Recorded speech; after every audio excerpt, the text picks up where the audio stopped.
हम लोग की ये पहली प्रेस वार्ता में आप सबका स्वागत है और आपको आपके परिवार के तमाम सदस्यों को नववर्ष की ढेर सारी शुभकामनाएं। उम्मीद करता हूं, अपेक्षा रखता हूं कि ये साल हम सबके जीवन का एक बेहतर साल साबित हो और बिहारी होने के नाते जिन उम्मीदों के साथ हम अपने प्रदेश को आगे बढ़ता हुआ देखना चाहते हैं, उन उम्मीदों के कुछ और समीप हम लोग पहुंचे, ये उम्मीद करता हूं, ये अपेक्षा रखता हूं। पर जब ये उम्मीद हम लोग अपने प्रदेश से जोड़कर देखते हैं तो निराशा तब हासिल होती है जब ये महसूस होता है कि हमारे प्रदेश का नेतृत्व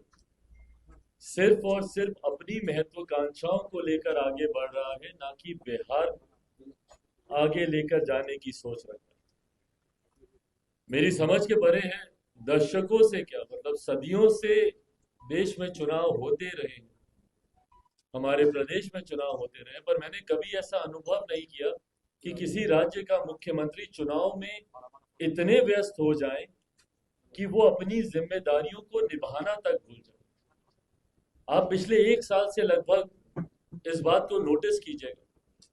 कि मेरे मुख्यमंत्री की एक मुख्यमंत्री के तौर पर और एक गृह मंत्री के तौर पर उनकी जो जो जिम्मेदारियां होनी चाहिए, उनसे वो पूरी तरीके से अपना पल्ला झाड़ चुके। और अगर उनका ध्यान किसी पर केंद्रित है तो सिर्फ और सिर्फ चुनाव को लेकर, अपने गठबंधन को लेकर, अपने पदों को लेकर, कि उनको संयोजक बनाया जाएगा नहीं बनाया जाएगा, वो इंडी अलायंस में रहेंगे कि वो एनडीए अलायंस में आएंगे, सिर्फ इन बातों को लेकर ही चर्चा हुई। और अफसोस ये कि इस दौरान कई ऐसी जिम्मेदारियां थी एक मुख्यमंत्री के तौर पर, प्रदेश के गृह मंत्री के तौर पर, जिसका निर्वहन उनको करना चाहिए था, जो पूरी तरीके से जिसको उन्होंने नकारा। नववर्ष की शुरुआत के साथ पुनः बिहार में हत्याओं का, अपराध का पुनः ग्राफ चढ़ने लगा और उस पर पुनः एक बार हमेशा की तरह मेरे मुख्यमंत्री खामोश दिखाई देते। सिर्फ और सिर्फ राजनीति तमाम ऐसे विषयों को लेकर होती है जिस पर चर्चा तक सार्वजनिक तौर पर करना मेरे हिसाब से उचित नहीं है। ये एक ऐसा साल है जो दो कारणों से बहुत ज्यादा महत्वपूर्ण है, जहां यकीनन एक तरफ देश में चुनाव है, ये एक बहुत बड़ा महत्वपूर्ण इस साल में होने वाला एक इवेंट है, और उसी के साथ ये साल एक ऐतिहासिक साल है, क्योंकि इस साल सदियों से लंबित एक सपना, देश की एक बड़ी आबादी का एक सपना इस साल की शुरुआत में पूरा होने जा रहा है। राम भक्तों की लंबे समय से आस्था रही है कि अयोध्या में भव्य राम मंदिर का निर्माण। अफसोस इस बात का रहा कि इस विषय को लेकर दशकों से सिर्फ और सिर्फ इसके ऊपर राजनीति होती रही, जो कि नहीं होनी चाहिए। राम मंदिर को हर चुनाव में सिर्फ मुद्दा बनाया गया, राम मंदिर निर्माण को लेकर तरह तरह की बातें कही गई,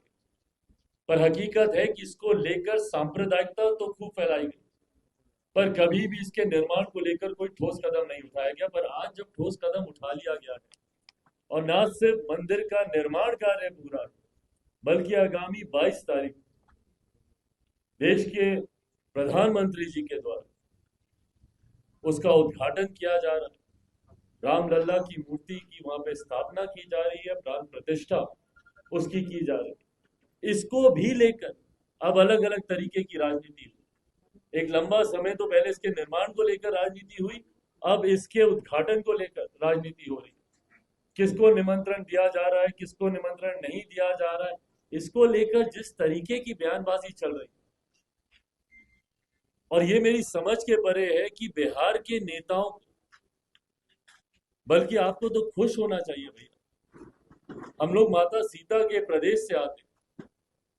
सीतामढ़ी हमारे ही प्रदेश का हिस्सा, हम लोग को तो और खुश होना चाहिए कि एक भव्य राम मंदिर का निर्माण हो रहा है, उतना ही खूबसूरत माता सीता का मंदिर हम लोग सीतामढ़ी में भी बना। पर जिस तरीके से बयानबाजी होती है और सनातन को आए दिन टारगेट करना जो एक फैशन बनता जा रहा है, और जिसमें प्रमुख भूमिका तमाम इंडिया अलायंस के घटक दल निभाते हैं, ये हम लोग की समझ के परे। कभी सनातन धर्म को डेंगू मलेरिया जैसी बीमारियों के साथ जोड़कर उसके खात्मे की बात की जाती है साउथ की पार्टियों के द्वारा, उस पे इंडिया अलायंस के तमाम घटक दल खामोश रहते हैं। और हद तो तब पार हो जाती है जब बिहार के ही क्षेत्रीय दल के नेता और इनके मंत्री एक के बाद एक विवादित बयान देते हैं। इनके शिक्षा मंत्री, जिनका काम शिक्षा विभाग को बेहतर करना है, वो कुछ समय पहले कहते हैं कि भैया रामचरितमानस नफरत फैलाने वाला ग्रंथ है, इसको जला देना चाहिए। कल वो कहते हैं कि मंदिर गुलामी का रास्ता है, जबकि हकीकत है कि पूर्णता, और मैं सिर्फ हिंदू धर्म की ही बात नहीं कर रहा, मुसलमान हो, सिख हो, ईसाई हो, जैन हो, क्रिश्चियन हो, बुद्धिस्ट हो, कोई भी धर्म, ये सिर्फ और सिर्फ व्यक्तिगत आस्था का विषय है। ये मेरे और मेरे भगवान के बीच की बात, ये एक व्यक्ति और उसके आराध्य के बीच की बात। इसमें किसी राजनीतिक दल, किसी राजनेता का इसमें क्या लेना देना भैया? और क्या बिहार के शिक्षा मंत्री और इन नेताओं को इन महागठबंधन के लोगों ने सिर्फ इस तरीके की बातें कहने के लिए रखा है? क्या असर पड़ेगा आने वाली पीढ़ी पर इसका? देश ने एक लंबा दौर देखा है जहां पे सांप्रदायिकता की आग लगाकर देश को जलाने का भी काम किया गया।